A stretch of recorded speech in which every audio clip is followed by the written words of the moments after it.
I'm Liam. I'm 35, single dad, 2 kids, Ava, 7, and Mason, 5. I run my own carpentry business, small but steady. Built it from nothing after my ex walked out when Mason was still in diapers. My life revolves around those 2 little goofballs, the smell of sawdust, and, lately, the sound of my phone ringing off the hook with Christmas chaos. Or at least it used to. Family's complicated, isn't it always? My mom, Sharon, is the type who calls herself old-fashioned, which basically means she plays favorites and expects everyone to pretend not to notice. My dad, Roger, has never said no to her in 40 years. They live 2 hours away in a big colonial house that they decorate like it's a Macy's showroom every December. Growing up, Christmas was sacred. Matching pajamas, Sharon's famous cinnamon rolls, Roger reading the same dusty storybook by the fireplace. It was the one time of year things felt, not broken. Even after my divorce, even after everything fell apart, they insisted I come every year with the kids. It wouldn't be Christmas without you, Mom used to say. That changed this year. Drastically. It all started in late November when I got the call. I was at the shop, sanding a custom oak dining table for a client, when my phone buzzed. Mom on the screen. I wiped my hands on my jeans and picked up, expecting to hear her usual cheerful voice asking what Ava and Mason wanted from Santa this year. Instead, her tone was clipped. Formal. Like she was speaking to a coworker she barely tolerated. Liam, I wanted to let you know we're keeping Christmas small this year. I blinked. Small? What do you mean? Well, it's just going to be your brother, his new girlfriend, and us. Very intimate. Quiet. No noise. There was a long pause, and I could practically hear her chewing on the edge of her lip like she does when she's about to say something insulting, but pretending it's not. My stomach dropped before she even said it. She's a very refined woman, Liam. Very classy. She's used to a certain kind of atmosphere. Now, I've put up with a lot of backhanded nonsense over the years. Passive digs about being a single dad, veiled comments about how my kids are spirited, but this was a new low. So my kids and I aren't invited? Because your guest might be allergic to what? Laughter? It's not personal, she said quickly, as if that somehow made it better. It's just, she's very poised. I think she might be overwhelmed by chaos. Chaos. That's what she called my children. The 2 people I love most in this world. The ones who still believed in Santa and left carrots out for the reindeer. Who made homemade ornaments with glitter and pipe cleaners every year just to hang on her stupid fake pine tree. I felt something hot rise in my chest, but I didn't let it show. No problem, I said, voice flat. Liam. I hung up. I stood there for a full minute, staring at the table I was building, wondering how many times I'd carved something with these hands while biting my tongue for the sake of keeping the family peace. I could feel the grit of sawdust clinging to my skin, the kind that never really washes off, not just from wood, but from years of being treated like the family embarrassment. The afterthought. The burden. I wasn't about to let my kids feel that same sting. For the next couple of weeks, I didn't speak to them. No calls, no texts, nothing. I took Ava and Mason to the Christmas market downtown, let them pick out their own decorations for our apartment tree. We made gingerbread houses and watched those terrible claymation movies that Mason always begs for. It was peaceful, it was honest, it was ours. Then, on Christmas Eve, just as I was pulling the ham out of the oven, there was a knock on the door. I wasn't expecting anyone. I opened it, and there they were. My parents. My brother, Jake. And a woman I'd never seen before in a long tan coat with fur cuffs and heels too high for snow. She had perfectly curled hair, a handbag that probably cost more than my kitchen appliances, and a smile that didn't reach her eyes. And the first thing she said when she saw me, "Wait, is he your brother?" That's when I knew. This Christmas was about to get a whole lot messier than they ever expected. My first instinct was to laugh. Not a happy laugh, the kind that leaks out when your brain short-circuits from disbelief. I blinked at the woman standing on my porch like it was the red carpet, heels sunk half an inch into the snowbank, clutching her handbag like she expected me to demand a cover charge. My parents hovered awkwardly behind her. And Jake? Well, Jake was wearing that smug, dead-eyed expression I hadn't seen since high school, back when he was getting away with things I'd be grounded for.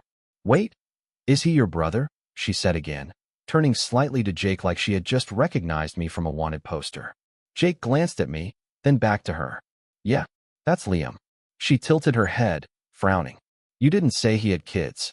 She looked past me into the apartment, where Ava had poked her head around the corner, cheeks still painted with the snowman face we'd drawn earlier for our Christmas costume contest. Her brother trailed behind her, dragging a string of battery-powered lights like it was a pet snake. Jake chuckled nervously. Well, yeah. I mean, he's always been kind of the rustic sibling. Rustic? I nearly choked. Okay, I said, stepping back with a forced smile. You're all standing in the snow, so unless this is an ambush or a mobile critique of my life choices, come inside. No one moved at first. It was like they had to process whether they were really going to step into a house that had glitter on the floor and visible toys in the living room. Finally, my mom cleared her throat and made the first move, brushing past me without so much as eye contact. She always did that thing where she walked into my place like she was doing a home inspection.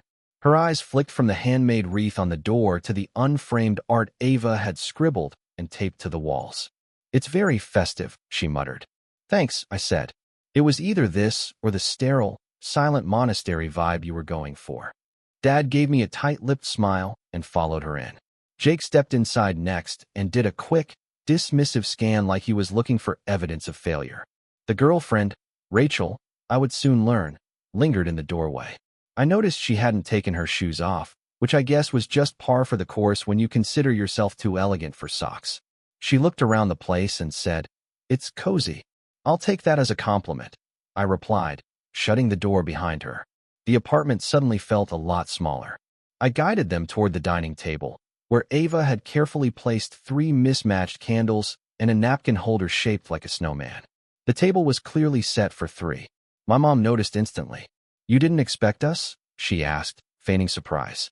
"Nope," I said, heading back into the kitchen to check on the ham. Because I was explicitly told I wasn't invited. Remember? I heard her sigh, followed by the soft clink of her bracelets as she moved something on the table. "That's not what I said. Mom, you literally said Christmas was going to be very intimate, and that my kids were too chaotic for your new guest." Rachel smiled faintly.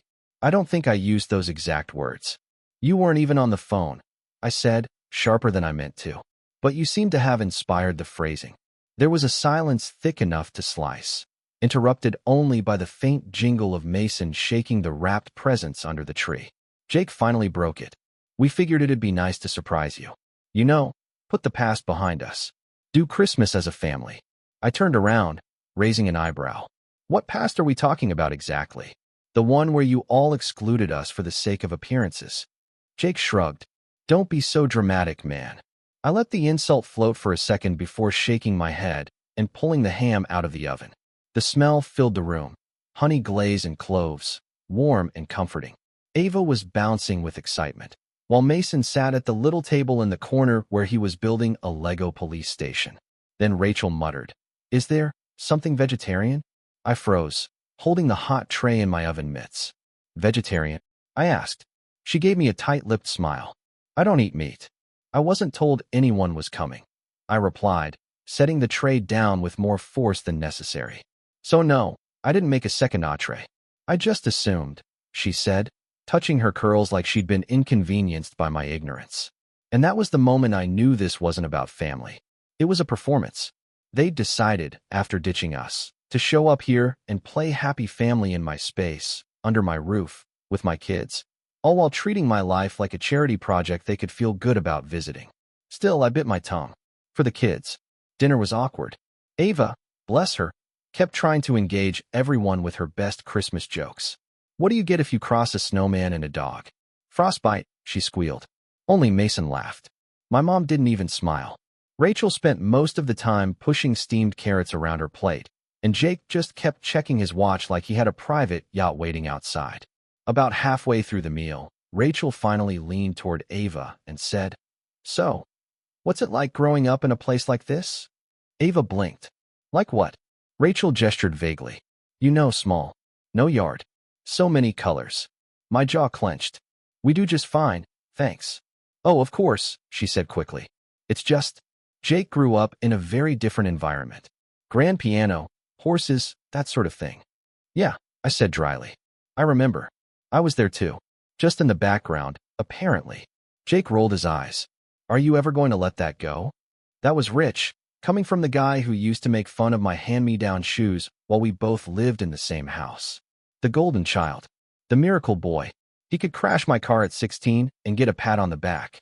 I miss a phone bill payment one time in college and get cut off from the emergency fund. The one I found out later was still funding Jake's Europe trips. But I didn't say that. Not yet. After dessert, which no one touched except Mason, who ate half the gingerbread house when I wasn't looking, my mom announced they had one more surprise. Jake stood up and reached into his coat pocket, pulled out a small envelope. I narrowed my eyes. "What's this?" "An invitation," he said. "Rachel and I are getting engaged. Figured you might as well be included. Ceremony's next month." "Wait," I said, my voice dropping. "You came here to hand-deliver a wedding invite after uninviting us from Christmas?" Mom chimed in. "Oh, don't be petty. This is a big moment for the family." Rachel smiled again, that practiced, smug smile, and added, "Plus, it's going to be very tasteful. Adults only." I stared at them, stunned. "So my kids aren't invited?" "It's just not that kind of event," Jake said. "We've already made arrangements. But we'd love it if you could attend. You could bring someone, if you're seeing anyone."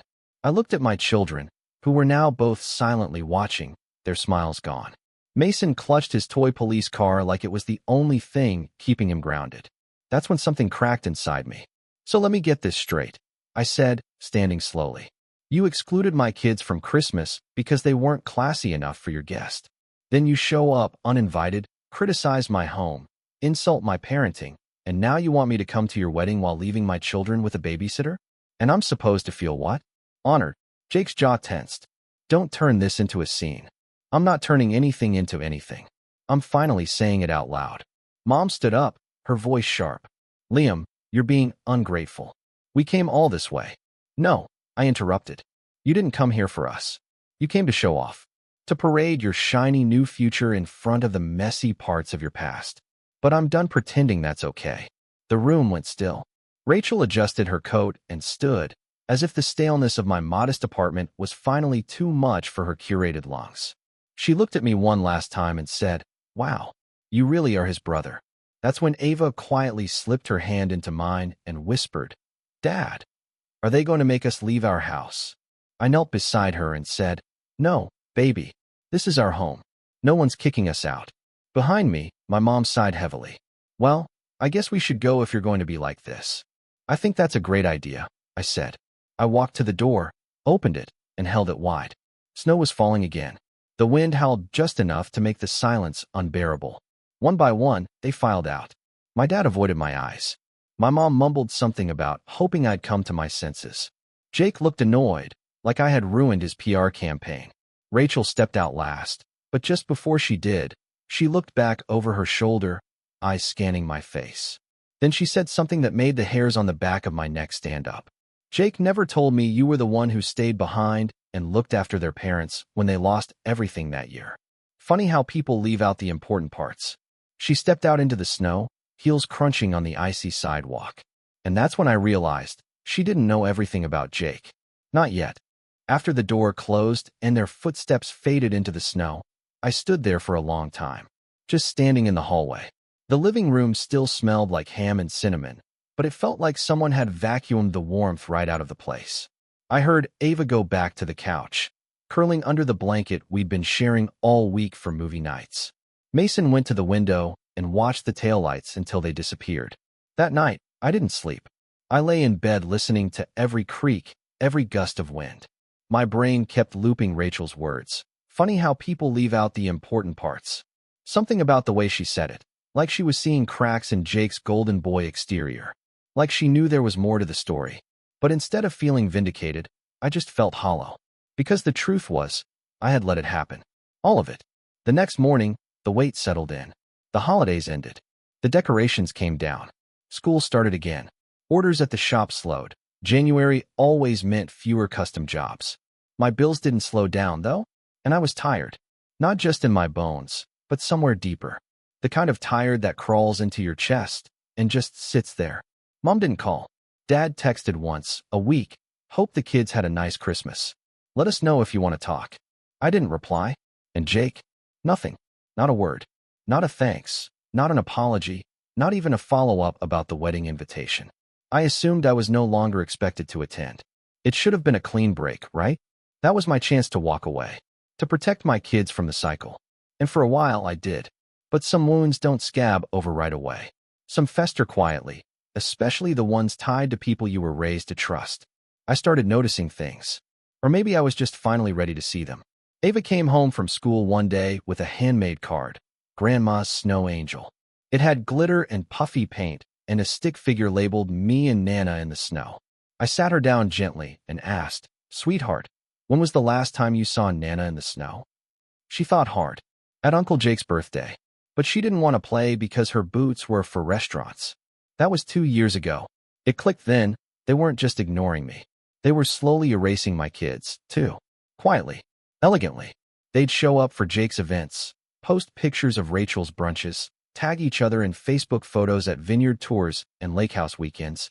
And my family? We were the untagged, unseen, uninvited. Not dramatic enough for the album. Too chaotic for the brand. One night in early February, after putting the kids to bed, I stood in the kitchen washing a single plate, and something in me broke. Not in a loud, throwing things kind of way. It was quieter than that. It was the realization that I had spent most of my adult life trying to earn back a kind of love that never really existed. So I stopped trying. I didn't tell anyone. Not even my best friend, Nate, who'd known me since trade school and always smelled drama from a mile away. I just started doing the work. On myself. On my business. On being the kind of dad I wished I'd had growing up. Present. Imperfect, but consistent. The first thing I did was purge my phone. I deleted the group chat my mom kept renaming Fam Jams. Unfollowed Jake on Instagram. Muted my parents. I blocked Rachel entirely. Not because she had done anything worse than the others, but because I knew her kind, performative empathy wrapped in pearl earrings. I didn't need her sudden curiosity about my other side. Then I cleaned my shop from top to bottom, reorganized everything, built 2 new sample pieces, and posted videos of the process on a whim. To my surprise, those videos got some traction. Nothing viral, but enough that I got a few messages from people asking for custom work. One guy asked for a reclaimed wood bookshelf with hidden compartments. Another wanted a chess table, like the one in Queen's Gambit, but with bottle storage. Business picked up. Slowly, then steadily. And something weird happened. I started looking forward to waking up again. Ava and Mason helped where they could. They'd sweep sawdust with mini brooms, hand me measuring tape, and paint little signs that read, "Dad's Shop," and "Oh, Rachel's Allowed," which, admittedly, I didn't stop them from taping to the front window. We started a routine. After school, we'd hit the library, grab hot cocoa from the corner bakery, then head to the shop for an hour or two. It became our thing. People noticed. One afternoon, a woman named Carla came into the shop holding a photo of an old cedar trunk her grandmother owned. She asked if I could replicate it as a hope chest for her niece. We got to talking, and when she saw Ava sketching hearts in the corner, she said, "You must be the dad all the teachers talk about at school pickup." I blinked. "They talk about me?" "Oh yeah," she laughed. "You're the woodworking dad who bakes and never misses the art fairs. You're like a unicorn." That night, I cried. Not because of what she said, but because I believed her. Not long after that, I was offered a booth at the spring craft market. First one I'd ever done solo. I poured everything into it. Built miniature furniture displays, hand-cut wooden toys, even a little bench carved with the phrase, "Made with love," and splinters. Ava helped paint the sign. Mason helped test every toy for durability, usually by throwing them at the couch. The weekend of the market was crisp, sunny, and packed. People stopped by just to watch me work. I had a chalkboard that said, "Ask me what this tool does," and kids would crowd around pointing at weird saws and planers. Ava loved playing tour guide. Mason gave out high fives like they were candy. By the end of Sunday, I had 3 weeks' worth of commissions and a coffee-stained notebook full of compliments. One of them stood out. A woman had written, "Your kids shine because you do. Never forget that." I didn't. I framed it. Then came March. The official wedding invitation arrived. Not by mail, but in a group email, which I guess was Jake's way of streamlining the guest list. It was all digital. "We're going green. Less chaos, more class." Attached was a PDF with a pastel floral border, an itinerary broken down into pre-ceremony yoga, golden hour cocktail hour, and a bolded note at the bottom that read, "Please note, this event is child-free." Exceptions will not be made. There it was again. Chaos. Like it was a dirty word. Like it was a person. The RSVP link stared at me. There was a box labeled attending, and underneath it, another labeled dietary restrictions. I didn't click either. Instead, I opened a blank Word doc and started writing something else. A list. It was titled, All the Times I Stayed Silent. I started at the top. That summer when Dad forgot to pick me up from baseball camp because Jake had a violin recital. That Christmas Eve when Mom replaced my gift with socks after I spilled juice on her tablecloth. The family reunion where Jake gave a speech and thanked everyone who mattered, and I laughed too loudly, only to get told later that I was embarrassing myself. I kept writing, page after page. It wasn't about revenge. Not yet. It was about finally remembering what happened. On my terms. But what I didn't know, not yet, was that someone else was about to remember too. Someone unexpected. And this time, it wouldn't be so easy to ignore the chaos. I didn't attend the wedding. I didn't even RSVP. But I did read the email again. Twice. Just to be sure I wasn't imagining the part where Jake managed to pack passive aggression, elitism, and complete emotional oblivion into one floral-bordered attachment. Less chaos, more class. I could hear Rachel saying it in that clipped, curated voice of hers. They didn't follow up. Not Mom. Not Dad. Not even a lazy, just checking in text. I guess when the black sheep skips your black tie event, you're just grateful the barn smell didn't show up. Which would have been fine, if that was the end of it. But something strange started happening about a week later. Little things, at first. I was at Ava's school helping her class build birdhouses when her teacher, Miss Connors, leaned over and asked if I had ever thought of offering workshops. She mentioned a local women's entrepreneur circle that needed someone to host a skills demo for their spring retreat. I laughed, brushing sawdust off my sleeves, but said I'd think about it. Then Nate, my oldest friend and the closest thing I had to a brother that didn't come with emotional landmines, dropped by the shop with coffee. He looked sheepish. I got a weird message the other day, he said, taking a sip. From Rachel. I nearly dropped the clamp I was tightening. What? Yeah. On LinkedIn, of all places. Said she was trying to learn more about the community Jake came from. I scoffed. And she thought you'd be the historian? He shrugged. Guess so. She asked what your business was called. Wanted to see your work. Said she saw some pieces on Instagram and was impressed. That made me pause. I hadn't posted anything on Instagram in weeks. And my account was private. But Ava had been using my phone to record time lapses of me building things and uploading little snippets to YouTube Shorts. I figured no one beyond some DIY nerds were watching. I was wrong. That night, I checked the stats. One of the videos, a sped-up clip of me building a wooden toy barn while Mason handed me nails like a foreman, had over 200,000 views. The comments were full of strangers saying things like, "This dad's a whole vibe. Imagine having a childhood like this. Love wins. Some people build furniture. This guy builds peace." I sat there for a long time, rereading those comments. Then I went to the search bar and typed in Jake wedding just for kicks. That's when I found her. Rachel. She had a public Pinterest board titled Elegant Farmhouse Vows.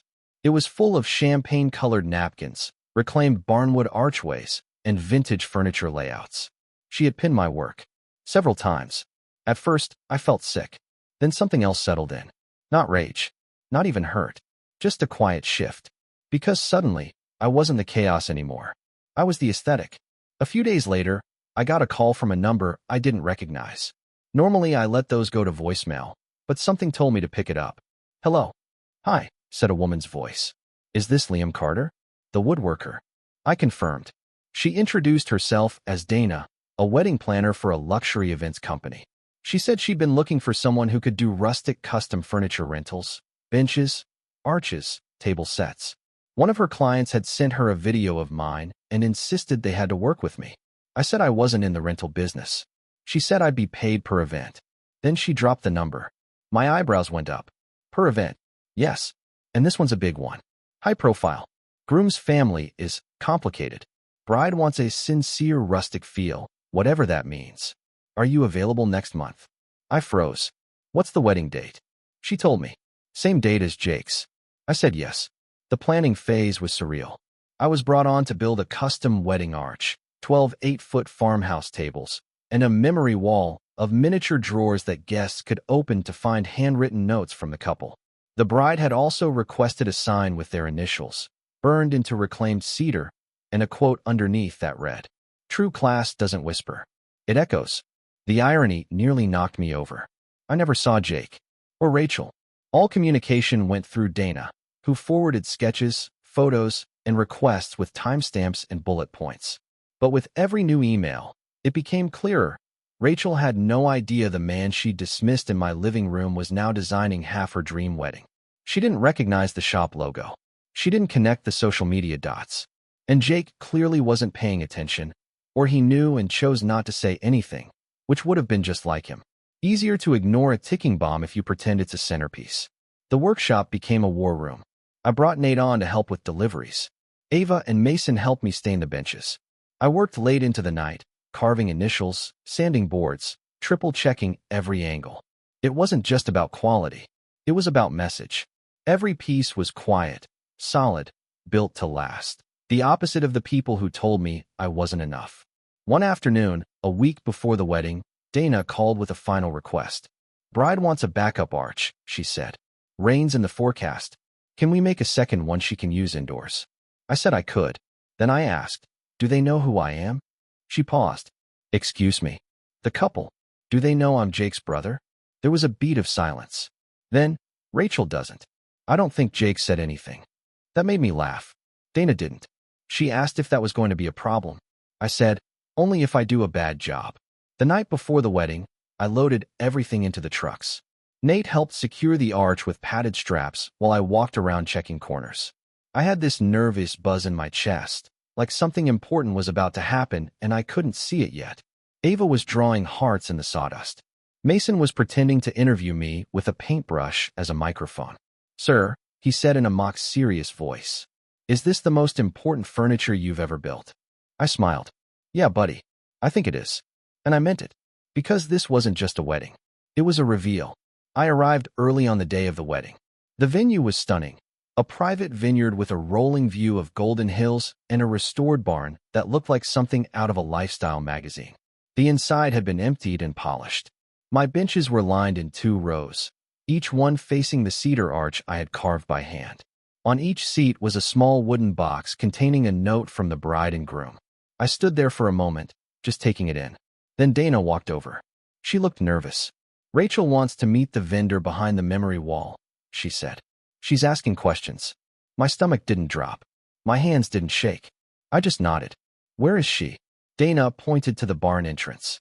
Rachel was standing there in a silk robe, her hair in rollers, holding a clipboard and barking instructions to a teenager in a headset. She turned, spotted me, and her face lit up, friendly, unaware. "You must be the craftsman," she said, walking over in her designer flats. "I just wanted to say, your work is incredible. Seriously, this wall is everything I wanted. Do you do home pieces too? I might want a reading nook built into my loft." I smiled. Then I saw it. That flicker, the slight narrowing of her eyes, the pause, the slow, unsure step back. "Wait," she said. "I've seen you before." I waited. Then she said it. "Wait, is he your brother?" The line. The exact same line. But this time, she was the one saying it with panic. I didn't answer. I didn't have to. She took another step back, the clipboard lowering slightly. "Oh my God, Liam." I just smiled. "Hello, Rachel." And the expression that crossed her face, the way her perfect wedding planning brain scrambled to recalculate everything, was more satisfying than I ever expected. She opened her mouth, about to say something. But then Dana appeared behind her, holding a clipboard of her own. "We're ready for your approval on the floral arrangements," she said sweetly, gently pulling Rachel away like a bouncer at a VIP party. Rachel hesitated, then looked at me one last time, eyes flickering between guilt, confusion, and something else. Fear? No. Realization. That she had built her fantasy wedding on the foundation of the very person she and my family had tried to erase. And I wasn't done yet. Because the best part of the plan? That came next. Rachel didn't come back to me that day. Not directly.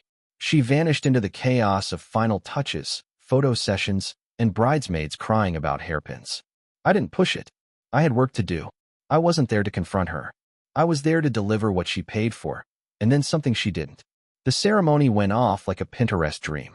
Golden hour vows under my cedar arch strings playing some breathy acoustic cover of a pop song.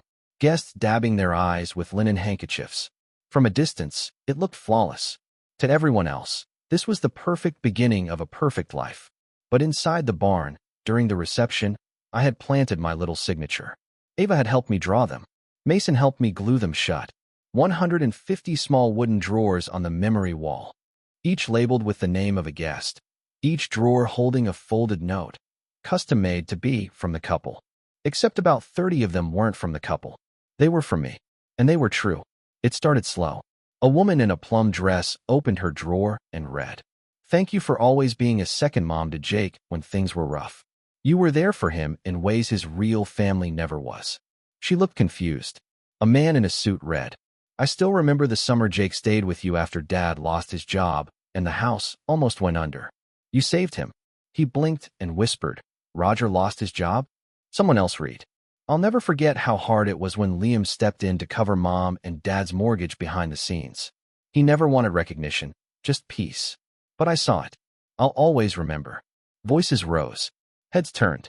One by one, people started comparing notes. Some looked thrilled. "Wow, I didn't know Jake was so open." Others, less so. The best man got one that said, "You were right about me not being a real brother. I took the easy road. Thanks for always being there for him when I wasn't." He read it, then looked straight at me, standing by the wall with my hands in my pockets. He mouthed, "You wrote this?" I winked. The real chaos began when Rachel's maid of honor pulled her note. She gasped. Loud. The music was still playing, but conversation had shifted. People were whispering, watching, passing drawers around like evidence at a trial. Then someone shouted over the crowd, "Hey Rachel, did you actually grow up with horses? Or was that just part of the theme?" Laughter rippled. She froze. Another guest said, "This says Jake's brother paid off their family's debt during the recession. But I thought you told us they were trust fund kids." Jake spun around, trying to follow the noise. Someone else held up a note and read aloud, "I spent years being called Chaos while Jake played Prince. Funny how you can scrub a name from the guest list, but not from the story." That one got applause. Rachel's face drained of color. She stormed toward me, heels clicking like a ticking bomb, her designer gown dragging through spilled champagne. "What did you do?" she hissed, eyes wide. I didn't flinch. "Gave you exactly what you wanted. A memory wall full of truth." Jake appeared behind her, red-faced. "Are you insane? You've ruined everything." I smiled. "You did that the day you pretended your only sibling didn't exist." Guests were now forming little clusters, comparing notes. One woman, clearly someone's aunt, held up hers and declared, "I told y'all he wasn't the only decent one in that family." Rachel grabbed my arm, hissing low so only I could hear, "Do you have any idea how much this cost us?" I looked at her, calm as ever. "About what it cost me to raise 2 kids alone while your future husband pretended we didn't exist." She blinked. I could see the wheels turning. She wasn't used to being on the defensive. "You won't get away with this," she said. "Oh," I said, "I already did." I didn't stay for the rest. I had no interest in watching the facade crumble in real time. I left while the music was still playing, walked out into the cool night air, and drove home with Ava and Mason passed out in the back seat. The next morning, my phone blew up. Nate sent me a screenshot of a Facebook post. One of the guests had taken a photo of the memory wall with the caption, "When the black sheep turns out to be the real backbone." Wedding truth bombs dropped like confetti. Hashtag rustic revenge. Over 2,000 shares. Then came the DMs. Former classmates. Distant cousins. Even people I didn't recognize. "Liam, I had no idea. Your work is incredible.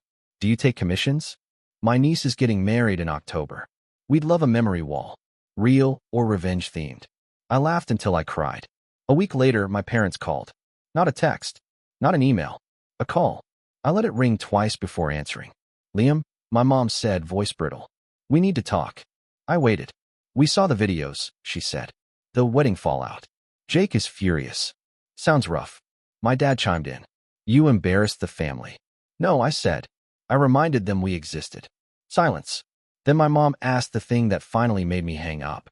"Is there any chance you'd be willing to apologize to Rachel?" I didn't respond. Just pressed end. I haven't spoken to them since. Jake and Rachel moved the honeymoon up. Somewhere offline, I heard.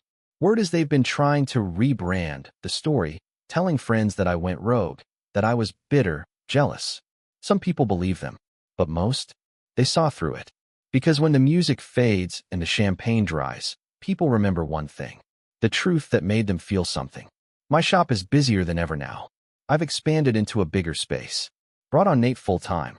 Ava and Mason still run around with paint on their fingers, still help me glue on drawer handles and test rocking chairs. Our new sign reads, Chaos and Company, handcrafted stories in wood. People love it. Ask what it means. I just smile and say, it's a long story. And when I lock up at night, kiss my kids goodnight, and finally sit in the quiet, I think about all the years I stayed small to keep others comfortable. Not anymore. Not ever again. I built a life they tried to erase. And then I signed my name across their fairy tale. The final line? Turns out, the chaos had class all along. It just came with a backbone.